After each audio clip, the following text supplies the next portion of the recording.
एक गांव में रामलाल नाम का एक लकड़हारा रहता था। वो अपनी जीविका चलाने के लिए गांव के पास के ही जंगल से रोज लकड़ियां चुनता और उन्हें बेचकर कुछ पैसे कमा लेता था। इसी तरह उसका गुजारा चल रहा था। कुछ दिनों के बाद रामलाल की शादी हो गई। उसकी पत्नी बड़ी खर्चीली थी, इसलिए अब उतनी लकड़ियों को बेचकर घर चलाना मुश्किल हो गया था।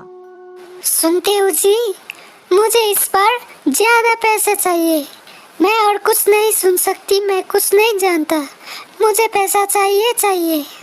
ऊपर से रामलाल की पत्नी कभी नए कपड़े खरीदने के लिए तो कभी किसी दूसरी चीजों के लिए रामलाल से बार बार पैसे मांगती थी। अगर पैसे न मिले तो रूठ जाती।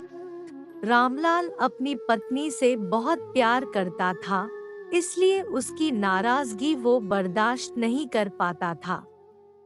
रामलाल ने ठान लिया कि वो अब ज्यादा लकड़ियां इकट्ठा करके बेचेगा, ताकि उसकी पत्नी को रोज रोज पैसों की कमी न हो। पत्नी की इच्छा पूरी करने के लिए आज रामलाल घने जंगल तक चला गया और बहुत सारी लकड़ियां चुनकर बाजार में बेच दी।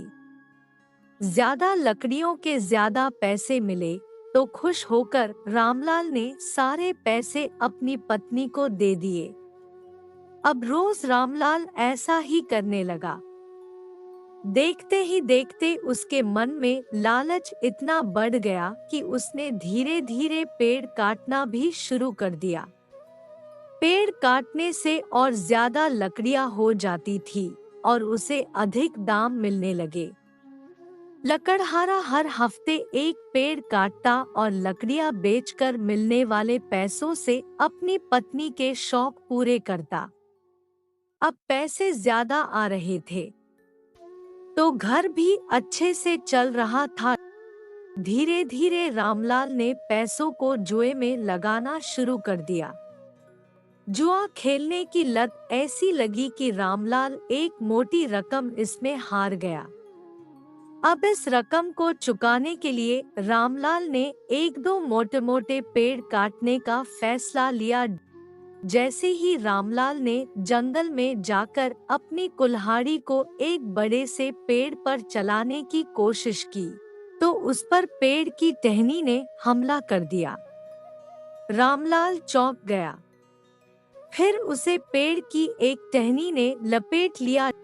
रामलाल कुछ समझ नहीं पाया कि यह सब क्या हो रहा है। तभी पेड़ से आवाज आई, मूर्ख, तू अपने लालच के चक्कर में मुझे काट रहा है। तू सारे पैसे जुए में लुटा देता है और फिर पैसे लौटाने के लिए पेड़ काटने आ जाता है। तुझे पता है कि पेड़ कितने कीमती होते हैं। हमारे अंदर भी जान बसती है और हम तुम इंसानों को जीने के लिए हवा, धूप में छाया और भूख को शांत करने के लिए फल देते हैं, लेकिन तू अपने स्वार्थ के लिए हमें ही काट रहा है। आज तू रुक, यही कुल्हाड़ी मैं अब तेरे ऊपर चलाऊंगी। पेड़ की टहनी कुल्हाड़ी से रामलाल पर वार करने ही वाली थी कि वह गिड़गिड़ाने लगा।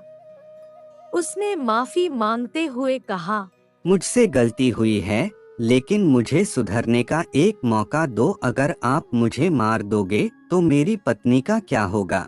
वो अकेली पड़ जाएगी। आज से मैं किसी पेड़ को नहीं काटूंगा, यह प्रण लेता हूँ। यह सब सुनकर पेड़ को रामलाल के ऊपर दया आ गई। उसने रामलाल को छोड़ दिया। छूटते ही रामलाल भागकर अपने घर गया और पैसों के लालच में न आने का संकल्प ले लिया।